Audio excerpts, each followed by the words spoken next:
Corruption corruption corruption चारों तरफ corruption फैला रखा है। 2G स्पेक्ट्रम, कॉमनवेल्थ घोटाला, गरीब आदमी को खरीदना, चारा घोटाला। लिस्ट बहुत लंबी है, आप कितना याद रखेंगे और कितना भूल जाएंगे।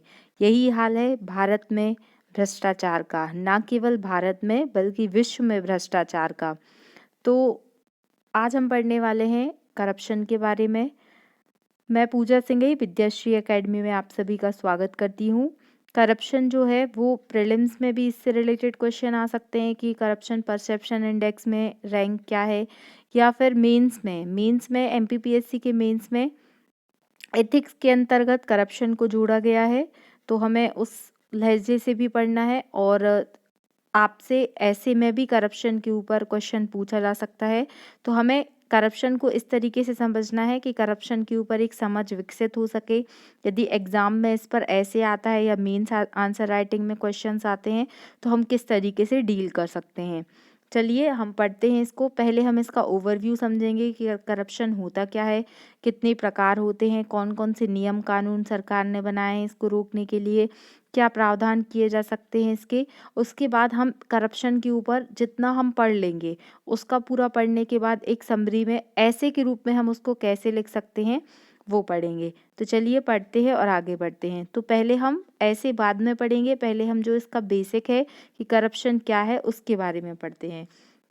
तो यदि आपको करप्शन की डेफिनेशन लिखना है तो हम इस तरीके से इसको बता सकते हैं कि भ्रष्टाचार एक बहुआयामी समस्या है या बहुआयामी अवधारणा है। यह एक ऐसा कृत्य है जिसमें अधिकार संपन्न व्यक्ति अपने पद या प्रभाव का प्रयोग अनुचित लाभ की प्राप्ति के लिए करता है। इससे भी सिंपल लैंग्वेज है कि सार्वजनिक धन के व्यक्तिगत लाभ के लिए किया गया प्रयोग ही भ्रष्टाचार कहलाता है। देखिए, भ्रष्टाचार भ्रष्ट प्लस आचार से मिलके बना है, मतलब भ्रष्ट आचरण मीन्स जिस पद पर हैं आप उस पद के अतिरिक्त कोई एक ऐसा कार्य करते हैं जो उस पद की गरिमा को सुशोभित नहीं करता, तो वह एक भ्रष्टाचार है। भ्रष्टाचार एक ऐसा कार्य है जिसमें अधिकार संपन्न व्यक्ति अपने पद का प्रभाव का अनुचित उपयोग करता है, तो वो क्या है, भ्रष्टाचार है। इसे आप अपने शब्दों में भी लिख सकते हैं। जैसे जो संथानम कमेटी, अगर आपने सीवीसी पढ़ा है तो 1962 में संथानम कमेटी बनाई गई थी, जिन्होंने बोला था कि सरकारी कर्मचारी के द्वारा कार्य निष्पादन के दौरान ऐसा कृत्य जो किसी स्वार्थ की दृष्टि से किया जाए वह भ्रष्टाचार की श्रेणी में आता है। तो अब ये डेफिनेशन बताने की ज़रूरत नहीं है, आप सब समझदार हैं। भ्रष्टाचार को आप काफ़ी अच्छे से डिफाइन कर सकते हैं। फिर भ्रष्टाचार के कारण क्या हैं, तो कोई एक कारण हो तो हम बताएं, लेकिन फिर भी हमें एग्ज़ाम के लिए पढ़ना है तो बताना पड़ेगा। तो कौन कौन से कारण हैं? ऐतिहासिक कारण है, आर्थिक कारण है, सामाजिक कारण है, सांस्कृतिक कारण है, वैधानिक कारण है। अब ऐतिहासिक कारण कैसे हैं, तो हमने देखा है कि किस किस प्रकार से उपनिवेशी गुण हैं, तानाशाही थी, किस तरीके से अंग्रेजों ने भारत पर शासन किया, और जवाबदेही से बचना। अगर हम अपनी रिस्पॉन्सिबिलिटी से बचना चाहते हैं तो वहाँ पर करप्शन आ जाता है। फिर वैधानिक कारण क्या है कि कठोर कानूनों का अभाव है। कभी भी आपने देखा होगा ना कि 10-20 रुपए से लेके 1000 रुपए, लाख रुपए तक की रिश्वत देने में हिचकिचाता नहीं है इंसान, क्योंकि किसी भी प्रकार के कानून का डर ही नहीं है। फिर प्रभावशाली भ्रष्टाचार निस्तारण संस्थाओं का अभाव है। बहुत ही कम संस्थाएं हैं, सीवीसी जैसी संस्थाओं की कमी है जो भ्रष्टाचार पर रोक लगा सकें। भ्रष्टाचार संबंधी केसों का त्वरित निस्तारण ना होना। एक कोई कंप्लेन अगर करप्शन की दर्ज भी की गई तो वो बहुत आम होती है, उस पर कोई कार्यवाही त्वरित नहीं की जाती है। फिर आर्थिक कारण क्या है? आर्थिक कारण ये है कि जो पब्लिक सर्वेंट हैं उनको इतना वेतन ही नहीं मिल पाता कि वो अपनी एक बहुत अच्छी लाइफ जी सके। तो कभी कभी ऐसा देखा जाता है कि सार्वजनिक क्षेत्र में लोक सेवकों का वेतन कम होना, जिसके कारण क्या होता है कि करप्शन होता है। ये वाली चीज़ सबसे अधिक देखने मिलेगी आपको पुलिस की जॉब में। ऐसा बोला जाता है कि पुलिस को जितना काम है उतना उनको सैलरी नहीं मिलती, इसलिए उनको करप्शन करना पड़ता है। ये मेरे कथन नहीं है, जो रिपोर्ट्स आई हैं उसमें ऐसा बोला गया है। फिर उच्च स्तरीय जीवन की चाह, हर व्यक्ति चाहता है कि वो अच्छे से अच्छा जीवन जिए, तो उसकी चाहत में भी भ्रष्टाचार हो जाता है। फिर भौतिकवादी और उपभोक्तावादी संस्कृति, आज जो वेस्टर्न कल्चर को अपनाया जा रहा है, हम दूसरों की होड़ में, दूसरों को देख के खुद को वैसा बनाने में लगे हैं, तो ये भ्रष्टाचार के लिए एक बहुत ही मूल कारण है। सामाजिक स्तर का निर्धारण आर्थिक कारकों से करना। अगर आपको किसी का सोशल स्टेटस जज करना है, तो आप उसकी इकोनॉमिक ग्रोथ ज़रूर देखेंगे कि उसके पास कितनी गाड़ी हैं, कितने बंगले हैं। तो जब जो जजमेंटल सोसाइटी हो रही है, तो वो भी भ्रष्टाचार का एक कारण है। फिर सामाजिक और सांस्कृतिक कारण, तो भ्रष्टाचार को सामाजिक स्वीकृति देना, मतलब भ्रष्टाचार इतना आम हो गया है कि कभी भी ऐसा लगेगा ही नहीं कि ये कोई बुराई है। सामाजिक कुप्रथाएं और रूढ़िवादिता है, समाज में नैतिक मूल्यों का पतन हो रहा है। तो ये तो ऐसा टॉपिक है कि इसके बारे में आप बहुत कुछ लिख लेंगे, लेकिन आपको एग्ज़ाम में ढेर सारा सब्जेक्ट पर पीएचडी नहीं करनी, हमें केवल अपने क्वेश्चन का आंसर लिखना है। इसलिए आपको एग्जैक्ट पॉइंट पता होनी चाहिए कि आर्थिक कारण में आप कौन से 3 पॉइंट लिखेंगे, सामाजिक कारण में आप कौन से 3 पॉइंट लिखेंगे, आपको इस तरीके से अपना पढ़ना है। फिर राजनीतिक कारण, तो राजनीतिक कारण में चुनाव में धन का अत्यधिक प्रयोग, ये बताने की ज़रूरत नहीं है कि किस तरीके से लाखों करोड़ों रुपए खर्च हो जाते हैं चुनाव में। फिर राजनीतिक व प्रशासनिक गठजोड़, किस तरीके से गठबंधन की सरकारें बनती हैं और उनका किस तरीके से सहयोग होता है। फिर विसिल ब्लोअर जैसे कानूनों का अभाव, तो विसिल ब्लोअर जो क्या करते हैं, जांच करते हैं, जो अगर किसी भी कॉर्पोरेशन के अंदर, किसी भी ऑर्गेनाइजेशन के अंदर कोई घोटाला हो रहा है, तो उसको उजागर करने का काम करते हैं। तो ऐसे जो प्रभावशाली संस्थान है, उनका अभाव है। और गठबंधन की राजनीति, ये सब पता है आपको। फिर प्रशासनिक कारण, तो लाल फीताशाही और पक्षपात, भाई भतीजावाद जैसी भावनाएं। फॉर एग्जाम्पल, आप किसी कंपनी में जॉब कर रहे हैं, तो आप अपने भाई को भी लगा लेंगे वहीं पर, आप जुगाड़ करेंगे कि अपनी बहन का भी वहीं कहीं कुछ हो जाए। इस तरीके से आप अपने परिवार वालों के लिए क्या करेंगे, भाई भतीजावाद लेकर आएंगे। ये चीज़ आपने इंडस्ट्री में देखी होगी, बोला जाता है कि अगर उनके पिताजी इंडस्ट्री में है, तो उनका बेटा ऑब्वियस है कि इंडस्ट्री में ही आएगा। फिर पारदर्शिता का अभाव, सूचना के अधिकारों का अभाव, इस तरीके से जो कानून है उनका क्रियान्वयन ना होना प्रशासनिक कारण में आता है। फिर भ्रष्टाचार के क्षेत्र कौन कौन से हैं, तो जो अभी हमने पढ़ा कि कारण कौन कौन से हैं, उसी को हम क्षेत्र में भी लिख सकते हैं कि प्रशासन में भ्रष्टाचार है, समाज में भ्रष्टाचार है, राजनीति में है, न्यायपालिका में है, व्यापार में है, मीडिया में है। एक क्षेत्र भी ऐसा बाकी नहीं है जहाँ पर आपको भ्रष्टाचार ना मिले। तो इसको जैसे अब प्रशासन में भ्रष्टाचार लिखना है, तो भौतिक और अभौतिक रूप से घूस लेना या देना। देखिए, भ्रष्टाचार केवल ऐसा नहीं होता कि घूस लेने वाला व्यक्ति बस भ्रष्टाचार के अंतर्गत आता है। जो 2019 में इसमें अमेंडमेंट हुआ है भ्रष्टाचार वाले एक्ट में, उसके तहत ये स्पष्ट बोला गया है कि चाहे वह आप धन एज अ ब्राइब दे रहे हैं, मतलब अगर आप करप्शन कर रहे हैं, मतलब घूस देना और घूस लेना दोनों ही भ्रष्टाचार की कैटेगरी में आते हैं। गलत उद्देश्यों की पूर्ति के लिए धन देना या लेना, अपनी शक्ति का दुरुपयोग करना। फिर समाज में भ्रष्टाचार, तो जो वंशवाद की परंपरा, जातिवाद की परंपरा के आधार पर भेदभाव करना, कर टैक्स करना, चोरी करना, अगर परीक्षा उत्तीर्ण करने के लिए अनैतिक कार्यों का सहायता लेना। अब जैसे आप मध्य प्रदेश की बात करते हैं, तो मध्य प्रदेश में जो व्यापम घोटाला हुआ था, जिससे आप सभी बखूबी क्या होंगे, परिचित होंगे।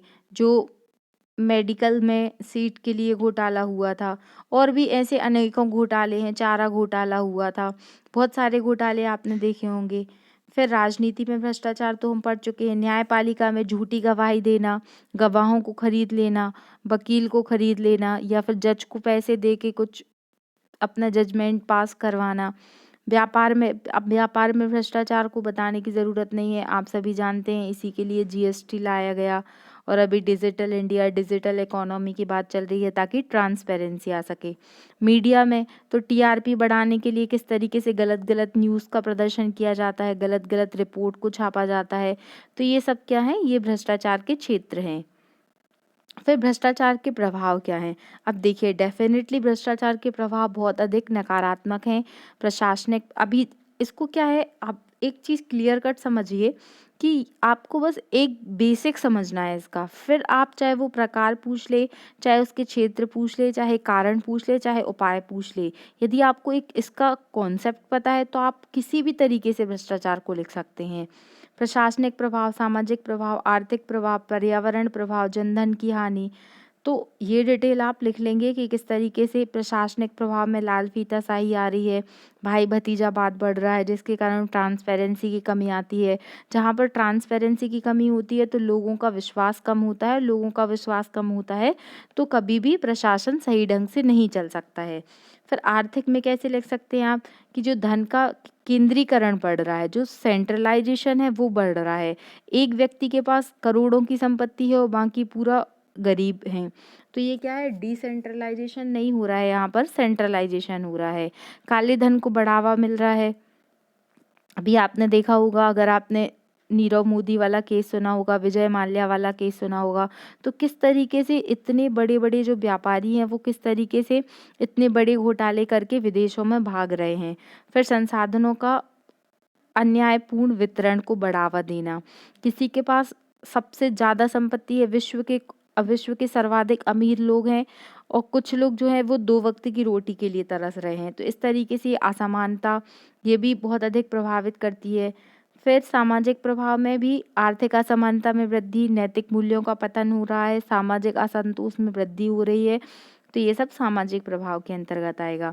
फिर सरकार के द्वारा कौन-कौन से उपाय किए जा रहे हैं, ये बहुत महत्वपूर्ण है कि सरकार के द्वारा क्या-क्या उपाय किए जा रहे हैं, क्या-क्या वैधानिक प्रावधान है और कौन से ऐसे उपाय किए जा सकते हैं जिससे हम भ्रष्टाचार को कम कर सकते हैं।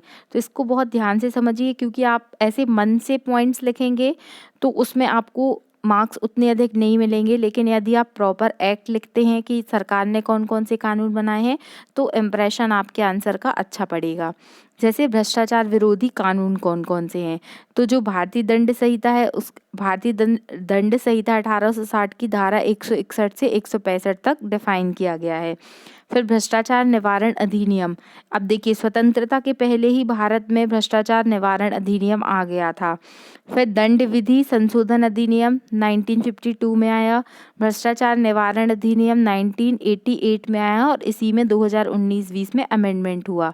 फिर राइट टू इन्फॉर्मेशन एक्ट 2005 का है, कंपनी एक्ट 2013 का है और विसिल ब्लोअर का संरक्षण 2011। ये क्वेश्चन आ चुका है तो इसको आईएमपी मार्क कर लीजिएगा। फिर भ्रष्टाचार निरोधी संस्थाएं कौन-कौन सी हैं, तो जो हम डेली चर्चा में रहता है सीवीसी। फिर भारत सरकार के मंत्रालय एवं विभागों की सतर्कता इकाई, जो सीबीआई है, लोकपाल है, लोकायुक्त है, एम्बेसडरमैन है और संवैधानिक रिपोर्ट और समितियां हैं। द्वितीय प्रशासनिक आयोग ने भी इसके लिए प्रावधान किया था। फिर अन्य भ्रष्टाचार निरोधी उपाय कौन-कौन से हो सकते हैं, तो सभी भ्रष्टाचार विरोधी कानूनों एवं संस्थाओं का प्रभावी रूप से क्रियान्वयन करना। जो भी नियम कानून बनाए गए हैं उनका इम्प्लीमेंटेशन अच्छे से अच्छे तरीके से होना चाहिए। डिजिटलाइजेशन, ये मुझे लगता है कि एक बेस्ट तरीका है कहीं न कहीं करप्शन को पता करने का और रोकने का, क्योंकि इसमें सबसे अधिक जो चीज़ होती है वो होती है ट्रांसपेरेंसी। यदि मेरे अकाउंट से मैंने किसी को 10 रुपये भी दिए हैं तो उसका डेटा मौजूद है, आप उसमें किसी भी प्रकार का कोई घोटालेबाजी नहीं कर सकते। फिर त्वरित अनुशासनात्मक कार्यवाही, किस तरीके से आप पता कर सकते हैं अगर कोई कालाबाजारी हो रही है तो आप कैसे रोक सकते हैं, ये भी बताया गया है। फिर उसके बाद में जागरूकता होनी चाहिए, विसिल ब्लोअर को संरक्षण होना चाहिए और इसके अतिरिक्त नैतिक मूल्यों को बढ़ावा मिलना चाहिए। और मीडिया और सोशल मीडिया के द्वारा भी जागरूकता बढ़ाई जा सकती है। तो ये सारे उपाय हैं, तो आप इसको 3 टाइप से डिवाइड कर सकते हैं कि एक तो कानून बताना है, दूसरा आपको प्रमुख संस्थान बताने हैं और तीसरा और क्या उपाय किए जा सकते हैं आपको वो बताना है। फिर भ्रष्टाचार को अल्पमत करने के लिए कौन-कौन से प्रावधान, तो ये हम पढ़ चुके हैं। फिर भ्रष्टाचार के प्रकार, संधानम कमेटी जो थी उसने 27 प्रकार बताए थे। अब ये 27 के 27 प्रकार आपको याद नहीं करना है, लेकिन फिर भी आपको पता होना चाहिए कि जैसे शासकीय पदों में भ्रष्टाचार, फिर आय से अधिक संपत्ति रखने वाले, सही आचरण नहीं करते, उपहार प्राप्त करते हैं, ठेकेदारी करते हैं और रियायतें, मतलब जो जितनी छूट देनी चाहिए उससे अधिक छूट दे रहे हैं। इस तरीके से 27 प्रकार के भ्रष्टाचार हैं, आप इसको पीडीएफ से पढ़ लीजिएगा। फिर भ्रष्टाचार को अल्पमत करने के लिए प्रमुख कानून, तो ये कानून बताए हैं, भ्रष्टाचार निवारण अधिनियम 1947, फिर नागरिक घोषणा पत्र, बेनामी लेन देन अधिनियम 1988, आरटीआई अधिनियम, विसिल ब्लोअर, केंद्रीय सतर्कता आयोग, ये सब बताया गया है। फिर बोला गया है कि स्टॉप करप्शन, देश के विकास के लिए ये सबको बताना होगा कि हमें भ्रष्टाचार को जड़ से मिटाना होगा। तो हर किसी के योगदान के द्वारा ही, जब हर व्यक्ति सोचेगा कि उसे भ्रष्टाचार को हम कभी भी ख़त्म नहीं कर सकते, कभी भी आप ऐसा नहीं हो सकता कि कोई कंट्री एकदम ज़ीरो करप्ट हो जाए, कि वहाँ पर 0% करप्शन हो। लेकिन हाँ, इसको कम करने का प्रयास अवश्य किया जा सकता है और करना ही चाहिए। और अभी जैसे करप्शन परसेप्शन इंडेक्स आया था, उसमें जो रैंक था वो कौन सा था, 2021 में 85। जो टोटल करप्शन परसेप्शन इंडेक्स के द्वारा जितनी भी कंट्रीज थी, तो उसमें जो इंडिया का रैंक आया था वो 85 था। ये आपको याद रखना है। ओके, फिर वीडियो बड़ा हो जाएगा तो मैं सेकंड पार्ट में हम पूरा ऐसे के फॉर्म में पढ़ेंगे, लेकिन उसके पहले आपको ये वाला वीडियो 1 से 2 बार अच्छे से पढ़ लेना है, क्योंकि यदि आपको कॉन्सेप्ट क्लियर है तो आप ऐसे के फॉर्म में किस तरीके से लिख सकते हैं, ये हम सीखेंगे। Thank you so much. यदि आपको वीडियो अच्छा लगा है तो लाइक कीजिए, शेयर कीजिए एंड सब्सक्राइब कीजिए। Thank you so much.